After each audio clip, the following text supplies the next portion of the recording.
morning. Good morning, fathers of daughters. This is Efrem Martin, and welcome to another live stream. Yes, sir. Yes, sir. Welcome to Grow Dad YouTube channel, where we do weekly live streams for fathers of daughters regarding education, information through instruction. Bienvenidos, mi amigos, aquí, hoy, gracias. Okay, fathers, we are here for another live stream. And today's topic, we will be discussing fathers of daughters, our daughters in crisis. Let me repeat that. Fathers of daughters, our daughters in crisis. So fathers of daughters, the reason I want to talk about that today is we're dealing with the tail end of Gen Z high school daughters and Gen Alpha girls, middle school, and just getting to high school this year at 14 years of age. Fathers, I worked 20 years in the criminal justice system. I'm a former state of Colorado juvenile probation officer, and I've been a certified paralegal since 1984. I also worked in K-12 education as a teacher, dean of students, and restorative justice coordinator. So I want to talk about crisis of our daughters because when we're talking about social media platforms today, beauty standards today, the comparison of sexuality, the comparison of beauty, our daughters are caught. They really are caught today, fathers. And, you know, it doesn't take a lot to affect our baby girls' mental health.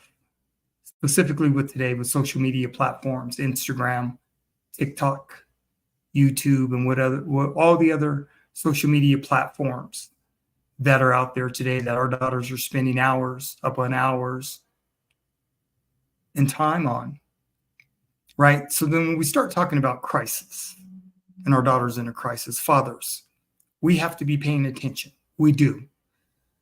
Because if we don't know who our daughters' friends are, if we don't know who they're hanging out with, if we're not spending time with our baby girls, having discussions with our baby girls on a daily and weekly basis, chances are our daughters could end up in a crisis, right?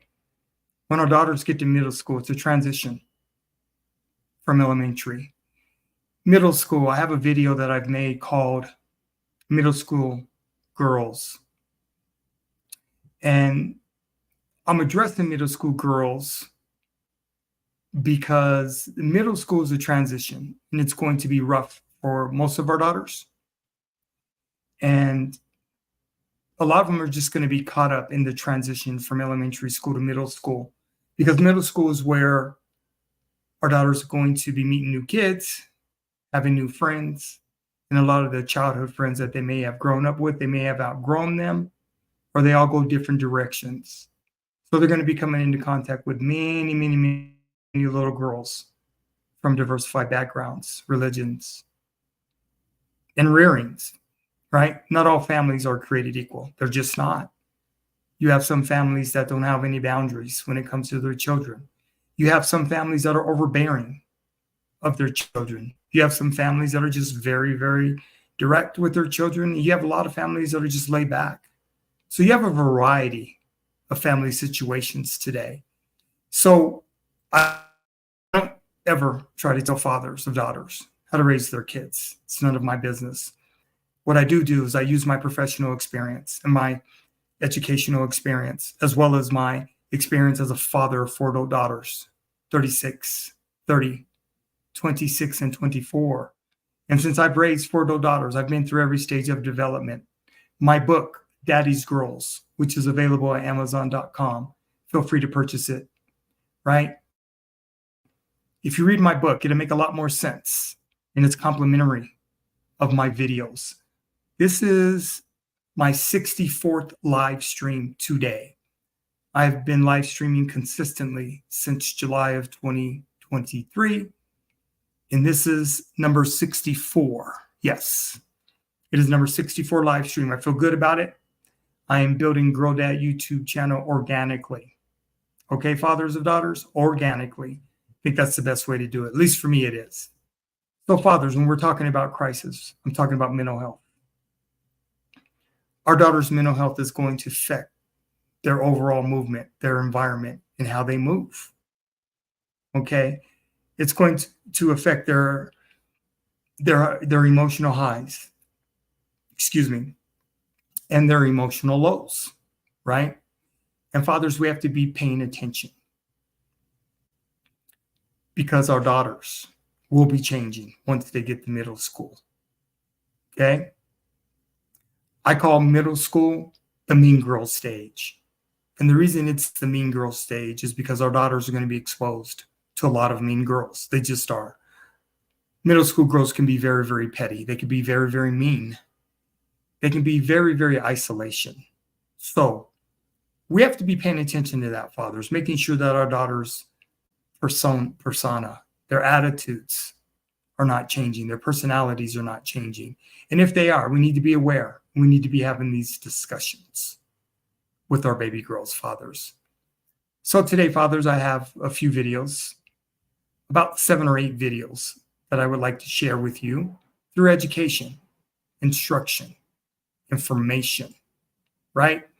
I believe in order for fathers to make informed decisions in the best interests of their baby girls, of their children, they should have as much information before them before making decisions. And that's what Grow That YouTube channel is all about. This is my way of giving back to all fathers of daughters. I'm at a totally different transition in my life. All my daughters are grown and out of the house. So this is my way of giving back to fathers of daughters because I've been through every stage of development. I've written a book, so I know what I'm talking about here, fathers. Okay? So fathers of daughters, I'm asking you to have open mind and have open hearts. I want you to be receptive of the videos and the information that's being shared with you today. And if you have any questions or any comments, feel free to comment.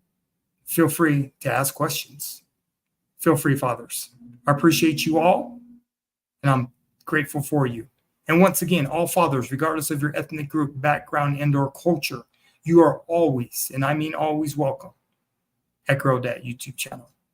Okay, fathers, let's take a look at this very, very first video. I'm going to run maybe 3 to 4 videos back to back before I come back and give my commentary. Okay? All right, fathers, let's do this.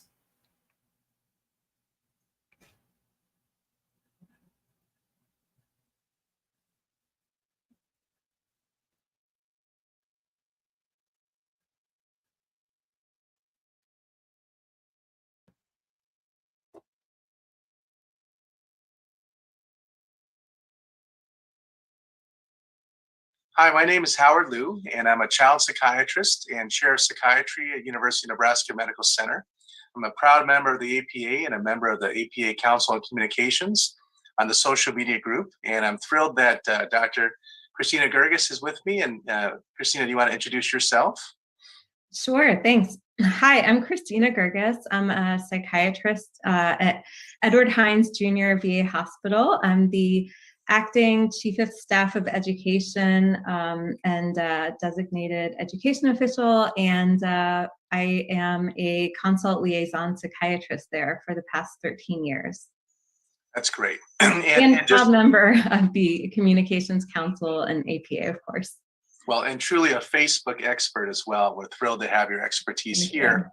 I would just say, if it's okay for this conversation, we'll go by first names for both of us and kind of make that a little bit easier. But today we're gathered to talk a little bit about social media and how do you navigate it for kids, both as a clinician, maybe advising others, but also even in our own families and thinking about that piece, which is complex and always ever changing. It seems like the guidelines are evolving. And I might just ask you, Christina, if you're comfortable, at what age do you think that we should allow our kids to be on social media? I know. This is such a big, loaded topic and affects everybody since, I think the last statistics I saw were 90% of kids are on social media at any given time. So all our kids are on social media.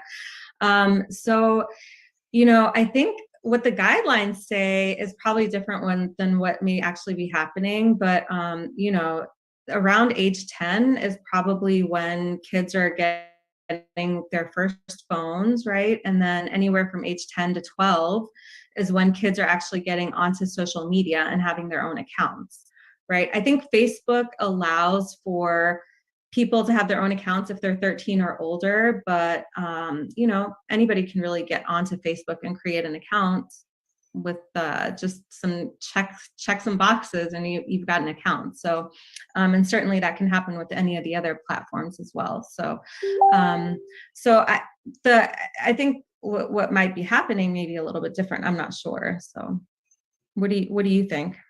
Yeah, well, in my I guess my family life, I have 4 kids, and 3 of them a little bit older, 12 and 13 and 13, and then one that's age 6, a little bit younger.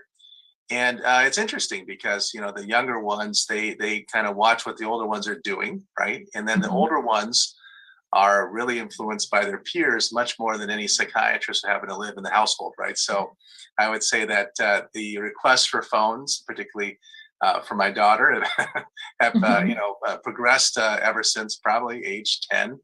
But we actually held out a little bit longer. Even right now at age 13, we've gone a little bit intermittent, sort of as needed. So I think there's been some, we've tried to put it off a little bit, just knowing that can be such a, such a almost an addictive type behavior if there's no limits on it, right? Even though I know you and I are both proponents for using social media professionally, of course, but we're both adults as well. So I guess there's some variance there. Well, sure. I mean, I think there's a difference between adults and children. Children really have a hard time, I think, setting their own limits. I think if you hand them something that is very easy to, quote unquote, get addicted to, they will, right? So if you give them like free access to watching videos or to, getting into these sort of potentially communications or communities with other people, they will take it as far as you let them. So it's really our place to put limits on this, both with age, but also with how much time they're spending each day. That being said, I think, again, recommendations, like, for example, I have a 4-year-old, and I tried very hard to follow screen time recommendations starting from birth, right? From the American Academy of Pediatrics. It was like, first of all, nothing for the first year or second year. And then after that, 30 minutes to an hour or less. But really, after the pandemic started, I think all of that went out the window. I mean, it really did, working from home and dealing with childcare issues. It's an easy way to essentially, have some kind of like passive supervision of your child, and your child's happy for a little bit. But there's potentially negative consequences to that. So we have to really be careful with how much time we're giving them. Yeah, I think the timepiece, and I'll say in my clinical practice as well as a child psychiatrist, it comes up maybe even more so with kids that have some impulse control disorders like ADHD, where they're, tend to be a little bit more impulsive at times.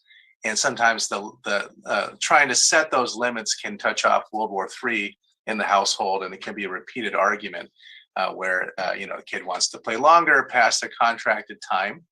And parents are saying, it's time for dinner, or you haven't done your homework, or your grades are sliding, whatever it might be. And so there's this constant negotiation, right? And I think it's probably a little bit different for each household.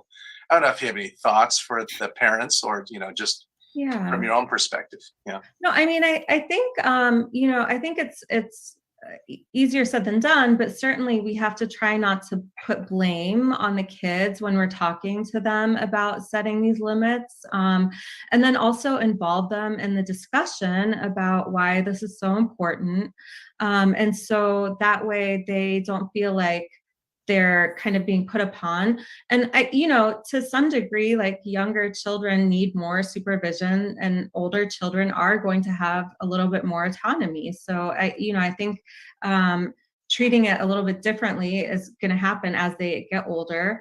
And then finally, I think we have to be setting the same restrictions on ourselves that we're setting on our kids, right? So we have to role model some of the things that we're doing. We can't tell our kids that we're not going to do any video games in the house when we're playing video games, right? So things like that. So absolutely, like all of those things, it's a little bit hard, but those are the things I think that'll make it easier so that they're not turning into fights all the time. Because that's certainly, I've seen that happen, and it's very easy for that to happen.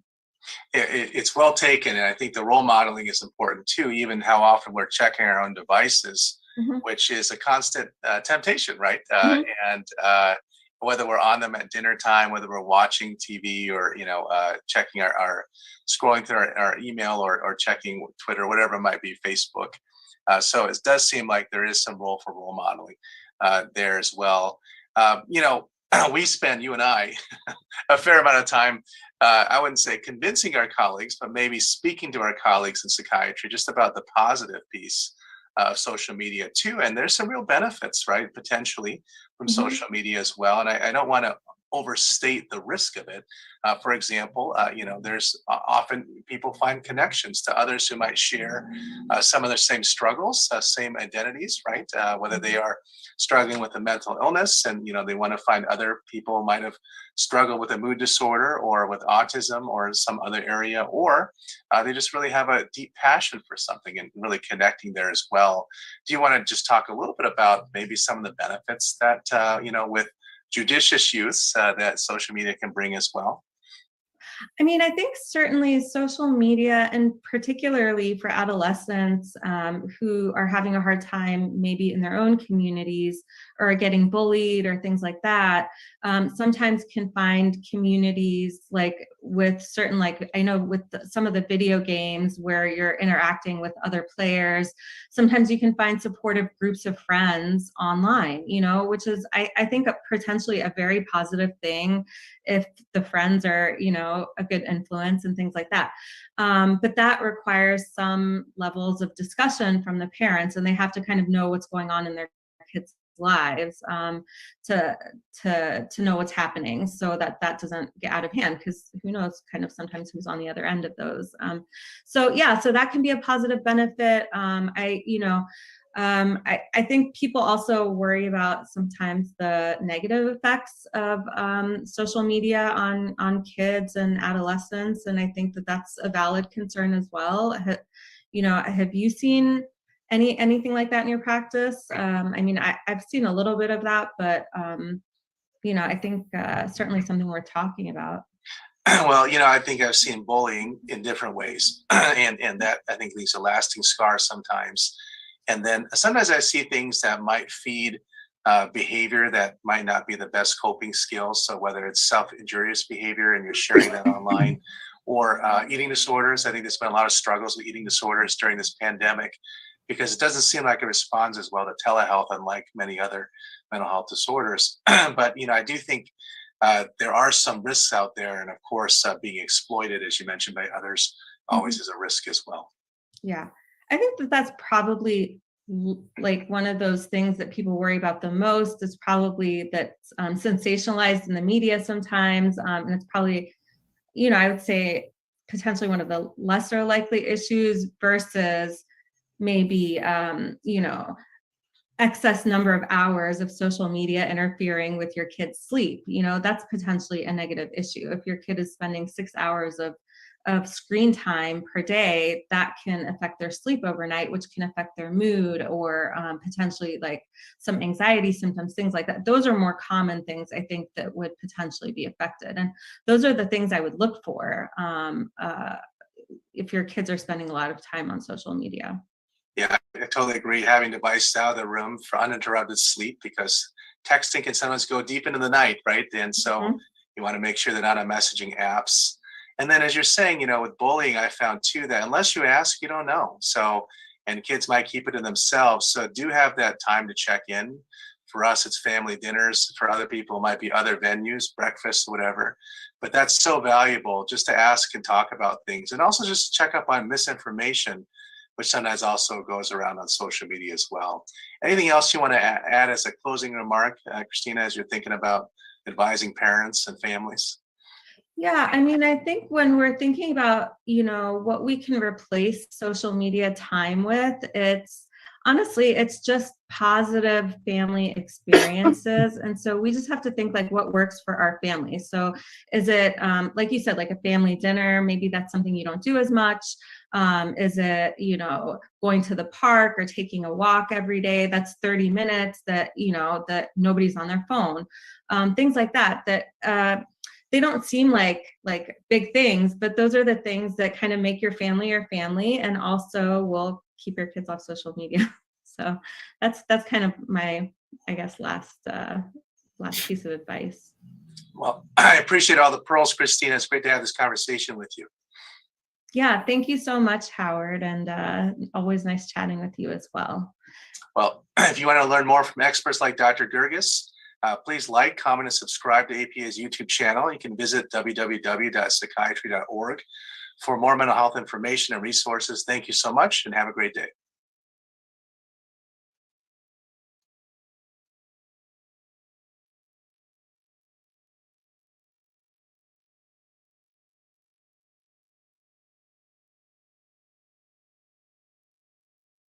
Channel. You can visit www.psychiatry.org.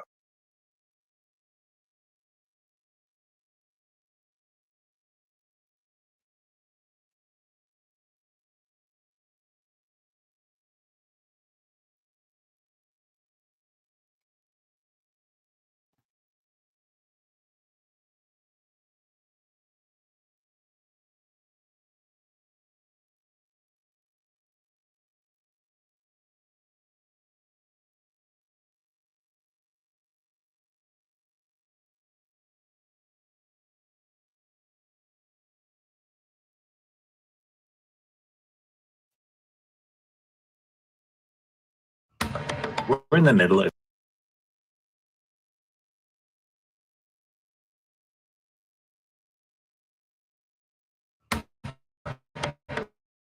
middle of a youth mental health crisis in America. This is the defining public health challenge of our time. And I'm very concerned that social media has become an important contributor to the pain and struggles that many of our young people are facing. The question that everyone wants to answer is, does social media negatively impact mental health? We have to remember that social media is not one thing. It's depending on who you're talking to, what content you're seeing, what functions you're interacting with, a like button, for instance. The impact social media platforms like Facebook, Instagram, and TikTok have on the public, notably teens, is unquestioned. But what's still at play is how much of that impact is negative. We saw a big decrease in teen mental health, increase in depression, which was pretty well time locked to when social media got really big and when it became super engaging. That year or two, as puberty is just beginning, is the second most important time for adolescent brain development, reorganization, for our entire lives. And there's a lot of growth and a lot of changes that are happening at the precise time that we're actually handing them a device that we know makes their brain react in unexpected and dramatic ways. Two things that happen to occur at the same time are not causally related to one another. So we can see some mechanistic pieces and some signs, but we can't make causal statements as scientists. In a recent CDC study from 2011 to 2021, when social media use was booming, the percentage of teen girls who reported persistent feelings of sadness or hopelessness increased by nearly 60%. It's hard to do an experiment that fully captures the effect of Facebook and all of the network effects where, me being on Facebook affects my friends. It's just really hard to study. We don't want to wait until we have the most conclusive proof that demonstrates with causality what the harms will be. Because the time that it takes for science to do that kind of work will lose an entire generation or two. Despite that sentiment, a study released last month from the University of Oxford found no evidence linking individual Facebook data to a negative well-being. That study, however, was specifically for Facebook, not Instagram, where the demographic tends to skew younger. Unfortunately, the state of data sharing in 2023 is worse than it was in 2022 and 2021. Companies have largely sort of en masse closed databases that and APIs that were used by academics to understand what sort of behavior was like on the platforms. API, or Application Programming Interface, allows third parties to communicate with its product. In the past year, Reddit has started charging for API integration, and X, formerly known as Twitter, has largely shut down its access.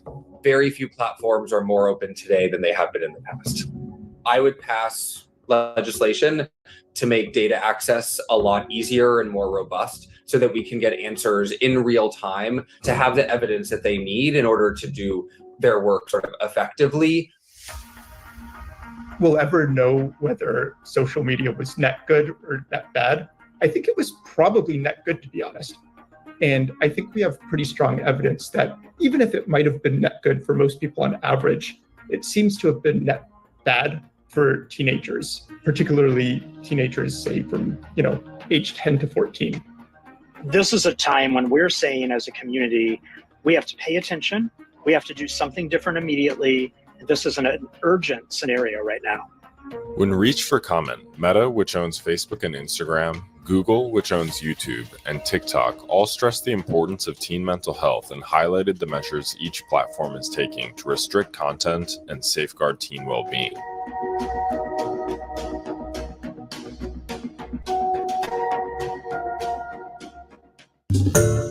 Hi, everyone. George Stephanopoulos here. Thanks for checking out the ABC News YouTube channel. If you'd like to get more videos, show highlights, and watch live event coverage, click on the right over here to subscribe to our channel. And don't forget to download the ABC News app for breaking news alerts. Thanks for watching.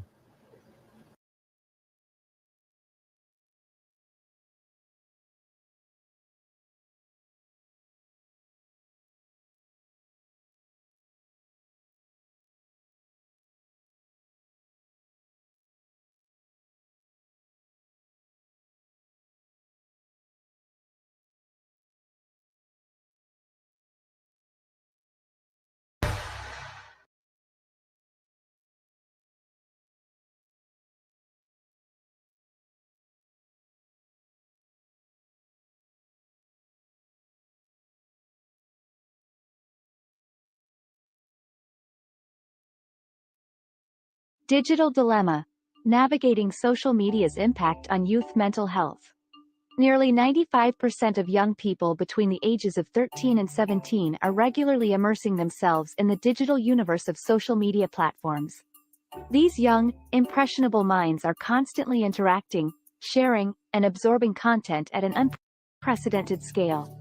But the big question we face today is this: what effects does this intense exposure have on their mental health? The U.S. Surgeon General, Dr. Vivek Murthy, has recently issued an urgent advisory addressing just that. The findings, although still in their infancy, are eye-opening. On one hand, social media provides a platform for self-expression, creativity, and connection, nurturing a sense of belonging and acceptance among teens.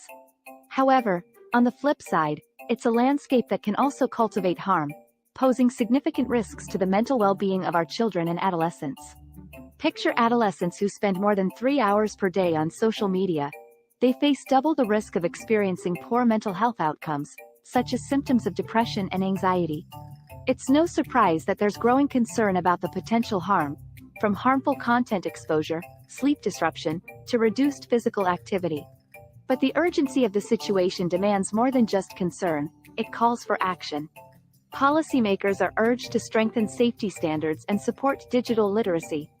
Technology companies are encouraged to prioritize safety and health in their design decisions and provide effective responses to complaints. Parents and caregivers, too, have a vital role to play in establishing tech-free zones and teaching responsible online behavior. But this is not a battle to be fought alone.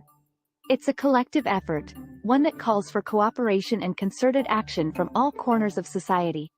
By joining forces, we can help ensure our digital environment supports and nurtures our youth, rather than posing a risk. Because the mental health and well-being of our young people is a responsibility we all share. Let's make social media safer for them, together. Remember to like and subscribe for more neuroscience news updates.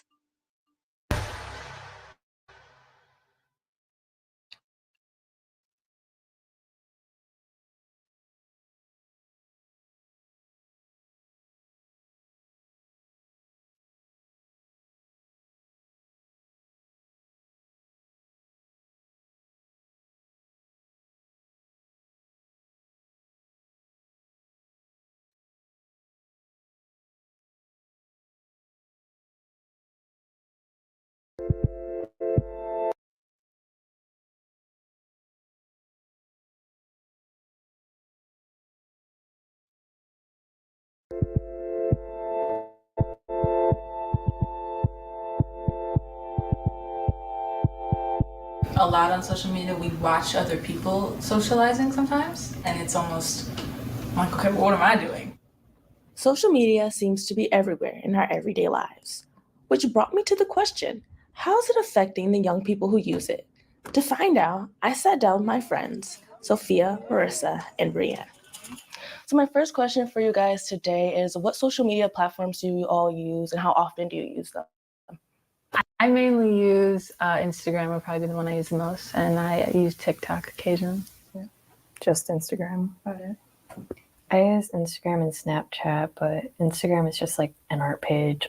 Do you feel that social media is detrimental or is it beneficial to your mental health? I think it's 100% detrimental to me. I don't like being on my phone, yet I still find myself on my phone. I get bored and I turn to social media. And I think it just takes up too much of my time when I want to be doing other things, and I don't make the conscious decision to do something else when it's right in front of me. Mm-hmm. For me, it's very detrimental. I had to delete TikTok about 2 years ago because I was getting a lot of panic attacks from just watching the videos. When you get onto certain sites of social media, it's a lot of people trauma dumping, and that was not good. Mm-hmm. To gain some more perspective, I spoke with Susan Salhaney, the COO of the Judson Center, a nonprofit organization that provides mental health services in the Metro Detroit area. Social media really has some positive benefits overall, right? It keeps us connected with people, keeps us in tune with news and information. We can safely meet new people at times.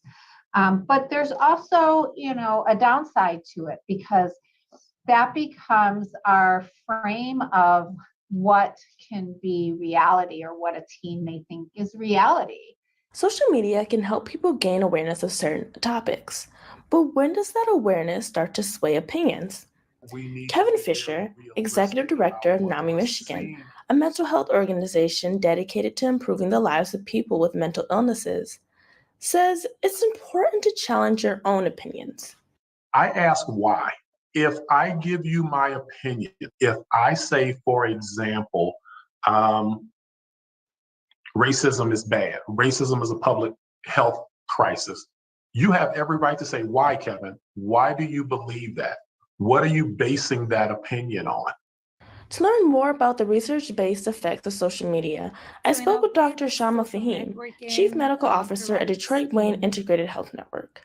What effects does social media have on a teenager's mental health that they're developing and growing into the adults that they want to be? Multiple studies. There was a study published in JAMA Psychiatry in 2019 that actually looked at social media usage in thousands of youth and found that youth that were spending more than 3 hours per day on social media were linked to increased risk of mental health problems, particularly internalizing problems like anxiety, depression, negative self-image, suicidal thoughts, and this was especially prominent for teenage girls and its impact on self-esteem. My advice for parents would be to monitor and limiting the child's social media use. The more you're aware about how your child is interacting on social media, the better you'll be able to address any problems that may subsequently arise. My advice to parents, first of all, is to please listen to your children.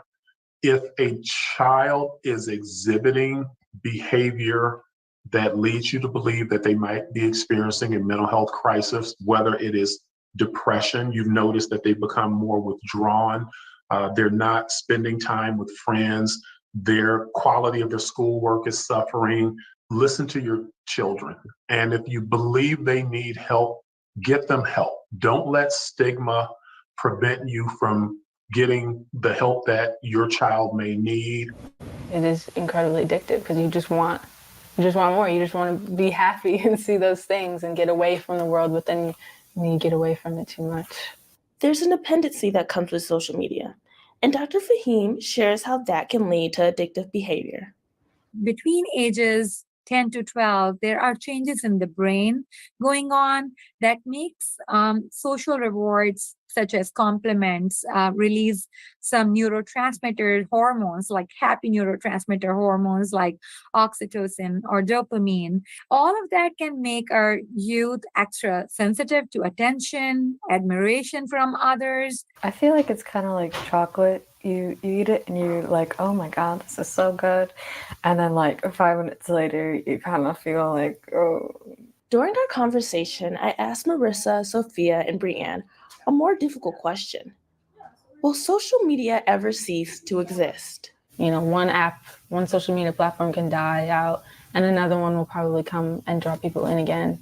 So I think that cycle would probably be really difficult to break with technological advancements. It'd probably just have to be a society thing, but is the whole society just going to decide to do that? In conclusion, social media is here to stay. So the bigger question is, how do we manage social media in a healthy way? You know, we get caught up in watching other people do things, other people's lives, and not being as focused on our own. So I think it's important to do things that make you feel as present as possible.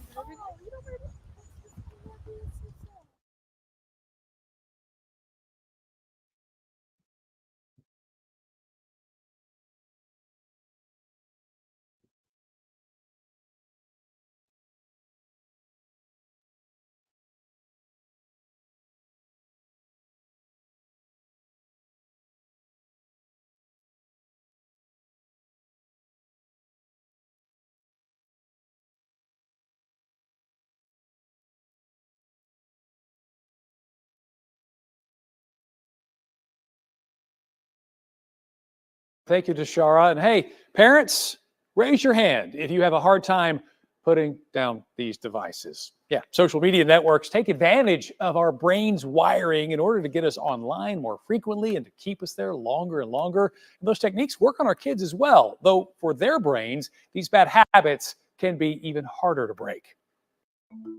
I think it's something that can feel really scary, overwhelming. What do I do? What do I not do? And feel guilty of like, am I ruining my child by letting them use screens? Dr. Julie Fratantoni at UT Dallas's Center for Brain Health nails it. That worry from parents about the dangers of screen time, especially social media. In fact, a study by Common Sense Media found overall screen time for teens went up almost 30% from 2015 to 2021. And when it comes to social media, in a Pew Research survey, 36% of teens said they spend too much time on social apps. 54% said it would be hard to give them up. Is there a new notification? Did I get a new like? Do I have a new friend request?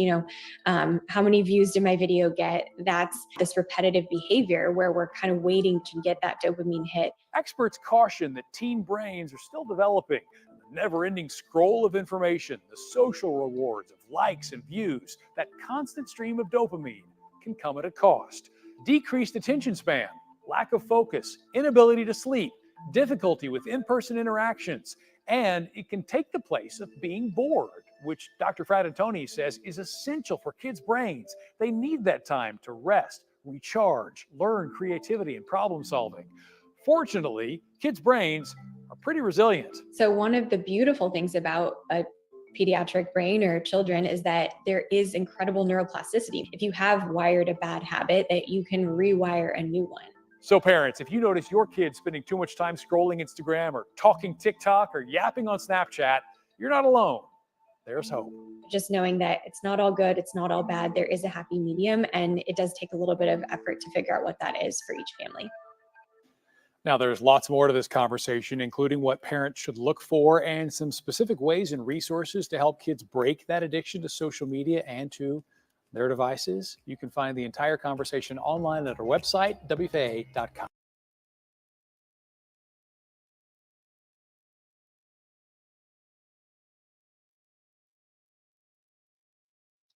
Okay, fathers. What are your thoughts, fathers of daughters? That was 5 excellent videos. And at Grow That YouTube channel, I don't believe in reinventing the wheel. All of the videos that I am sharing with you today are in the description, fathers. So all of my live streams, you have access to all of the videos that are shown with each and every live stream.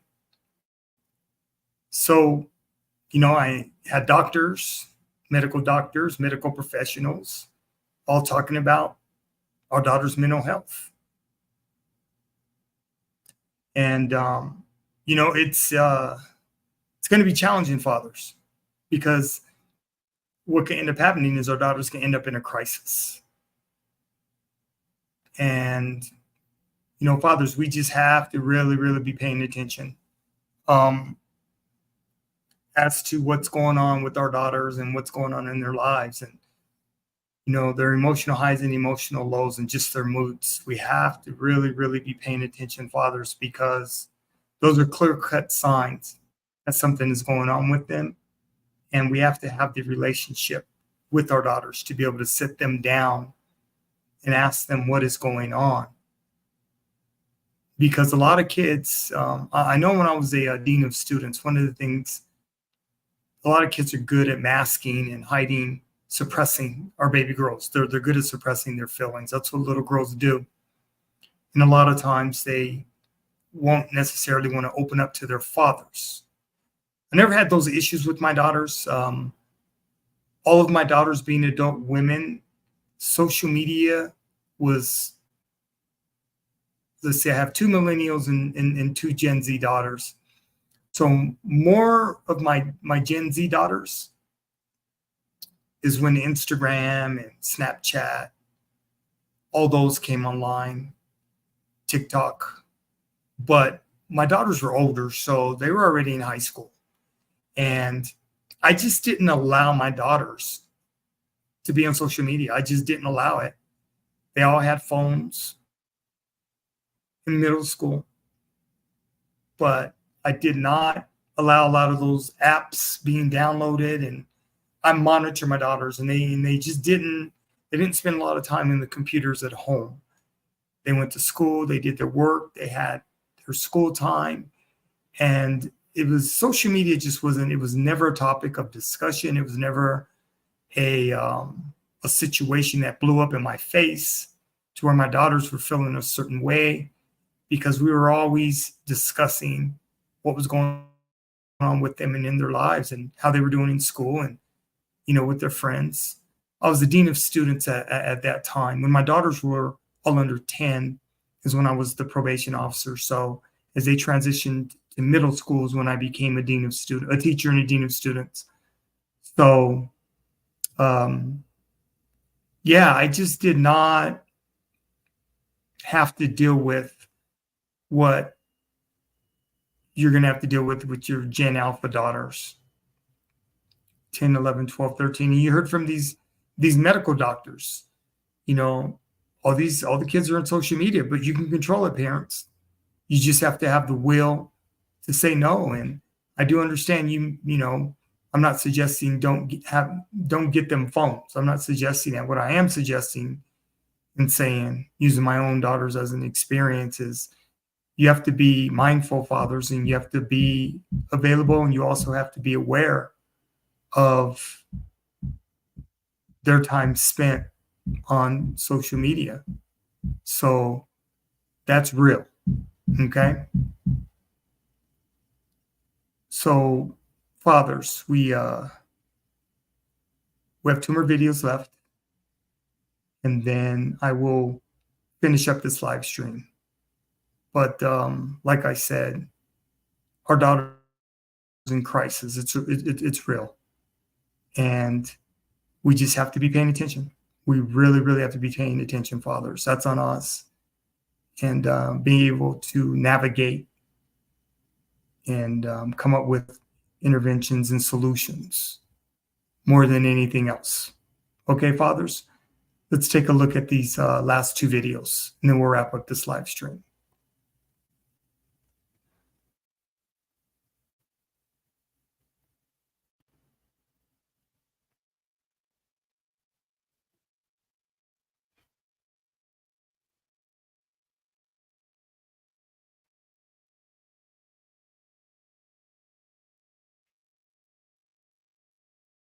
There was a time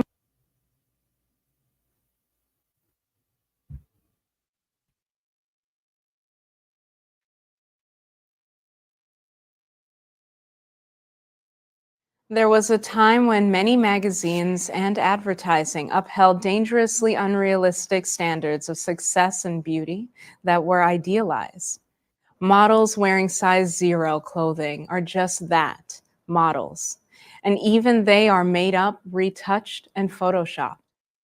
However, these days, the impossible standards are set much closer to home, not just by celebrities and models, but by classmates and friends. With social media, teens can curate their lives, and the resulting feeds read like highlight reels, showing only the best and most enviable moments while concealing their efforts, their struggles, and the ordinary aspects of day-to-day life. And there's evidence that those images are causing distress for many kids. Keeping teens from falling into the social media trap isn't as hard as it sounds. It involves modeling good tech behavior and sometimes giving kids a reality check. Here are a few ways to help kids build a safe and reasonable relationship with social media. First, take social media seriously. Don't underestimate the role social media plays in the lives of teenagers.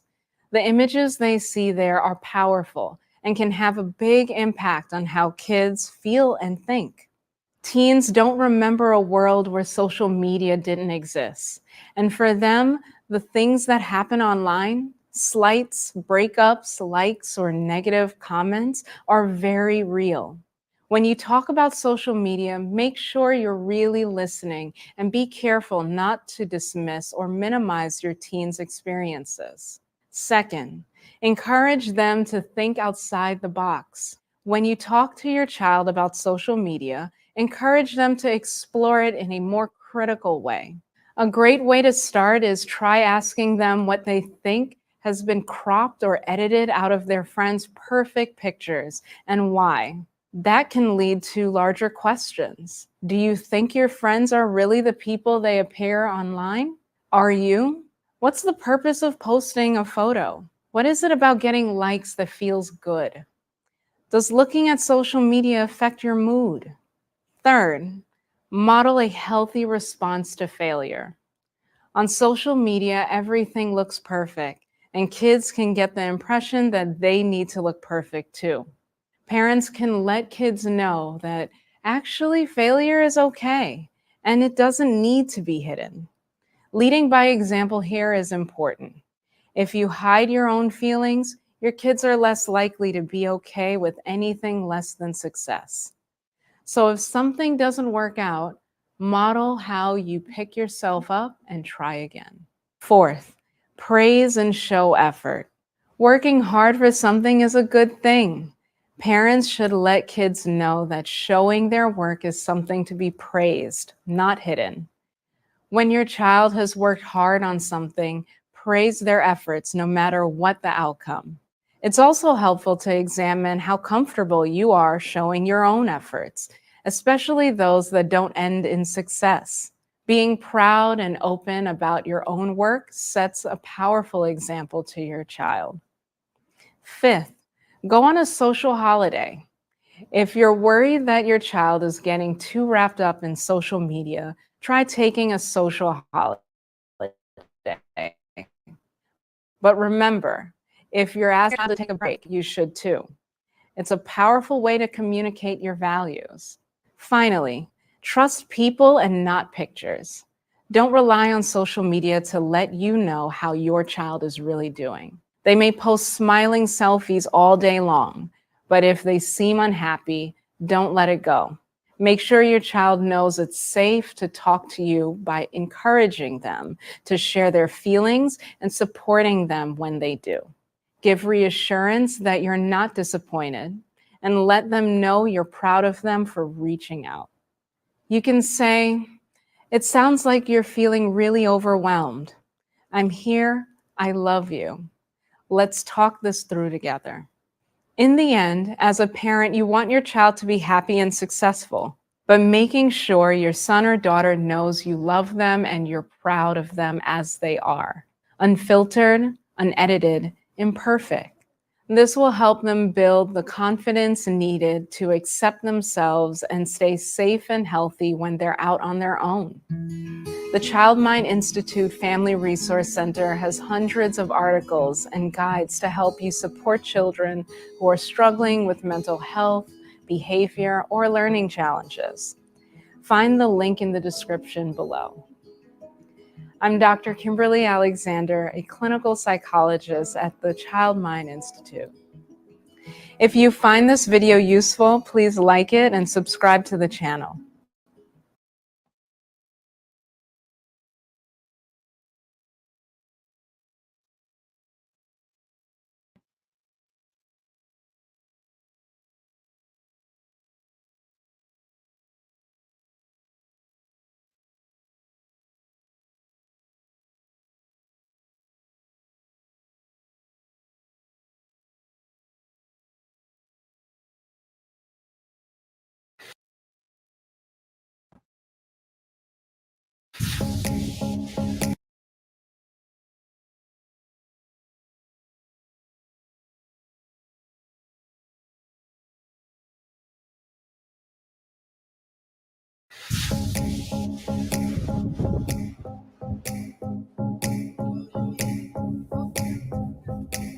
Imagine if a whale just like jumps over the car. Yeah, hold on. Should I powder myself? Stop.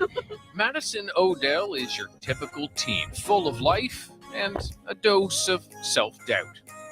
Somewhere along the lines, I lost the confidence that I originally had, and I feel like social media is one of those factors. You just hit Ocean in the back. Okay. Well, you take him first. It's scary how good you are. With her pals along the rocky shores of Newfoundland, Caitlin, Brooke, and Lauren spend hours together and hours on social media. Sean, are you editing? Oh, that doesn't look good. Gotta go back out. Taking everyone's faces in so they don't have double chin. With photo editing apps, anything can be changed. Skin cleared, eyes widened, noses slimmed. Caitlin's particularly good at it. Resize everyone's eyes. Oh, acne time. She's whiten. Gotta get rid of the dark circles. But the constant pressure to look a certain way, always critiquing pictures of herself, was not good for Madison's mental health. I think it's just like comparing yourself to others constantly. I'm like, I wish I looked like that. It's just every little detail you're trying to try to be like them. What have you felt you should do or how you should feel? I felt like I should, not eat as much as I did, like not enjoy the foods that I've always have enjoyed.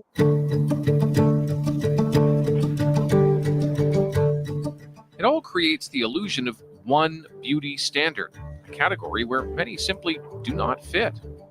Thinking that I need to be short to be cute and have like a cute nose. That word cute is so, it sort of comes up so much. Hi, Holly. Hi. Let's just have a quick look. I'm just gonna sort of feel a few things here. In Vancouver, 16-year-old Holly Bradley is doing something some might find drastic. She was bullied growing up, so last February, Holly, with her mother Debbie's support, got rhinoplasty, a nose job. The hump is completely gone. It was really standing out before. It was very broad. Holly always hated her nose, says it didn't fit her face, and she saw models and influencers do the same thing. There's so many people out there that are getting these things enhanced. Bella Hadid got her nose done, which I look up to her nose so much. It's gorgeous. Their noses were so small and dainty, and I always had that big hump sort of, and the tip was pointed down more. Holly says the pressure to look a certain way is real, but that social media was also an inspiration. I feel like it shows people my age that, it's okay to change the way you look sometimes to make yourself view yourself better. Did you have a lot of bruising after the surgery? No, I had maybe a bruise here. Okay. Holly's surgeon, Dr. Tom Buenasisi, has been a facial plastic surgeon for over 20 years and says he turns away half of the patients who want to see him. So it's been about 6 weeks now Yeah. since your surgery. Okay. And how have you been feeling? I don't think social media has much of an influence on the laws of physics. I can do what I can do. But what worries me is just that kids are seeing images, or they're wanting to look like images they see on the internet or in social media that just isn't realistic. I think that my job is to communicate to patients, just explain to them, why it's not possible to look like that, and also to be the voice of reason. Holly, you were always pretty easy that way. I think you had a good sense for what you thought was reasonable. You also took my advice. Dr. Buenasisi worked with Holly and Debbie for 6 months, slowing the process to ensure certainty and helping design a nose that would work with Holly's face. Of course, I go in with that, vision of that swoop and that emphasized tip. But then I saw it on the computer, and it was a better look for me. Yeah, I thought so too. Yeah. She's basically like, trudging the way forward for other girls who maybe feel like they can't bring this up to their parents, or they think it's a negative thing asking for a surgery to improve their beauty or to improve just their sense of self going out into the world every day, right? Holly says she feels more like herself, but is still waiting to debut her new nose on social media. I haven't posted anything yet, but it's going to be coming soon because I'm just waiting for the swelling to go down just a bit. It's a question of expectations. Are they realistic?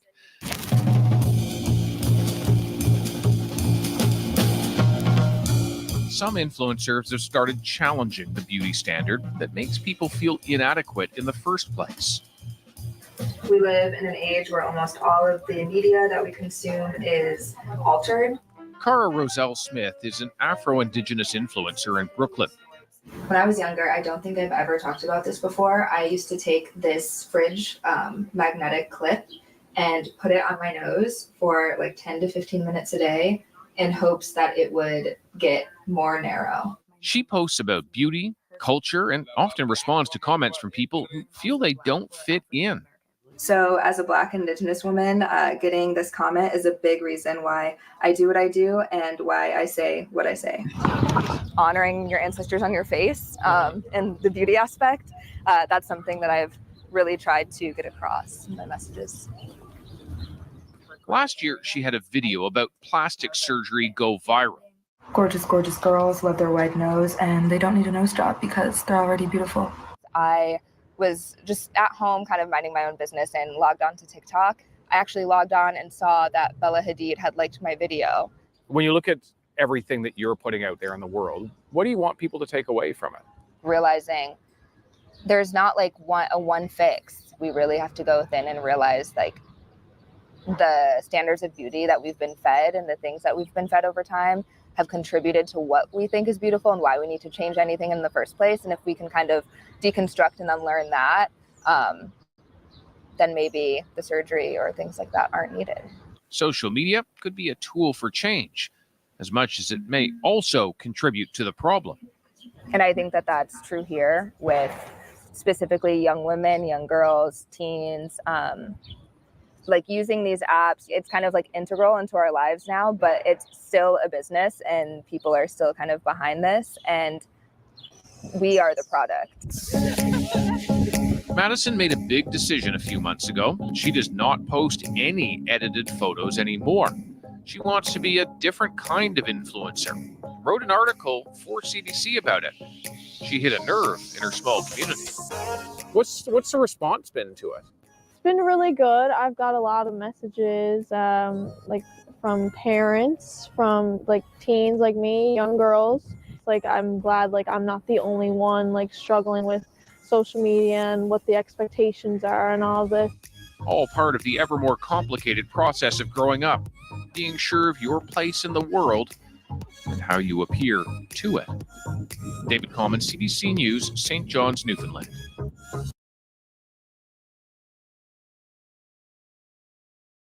Okay, fathers. Another live stream, fathers. Our daughter's in crisis.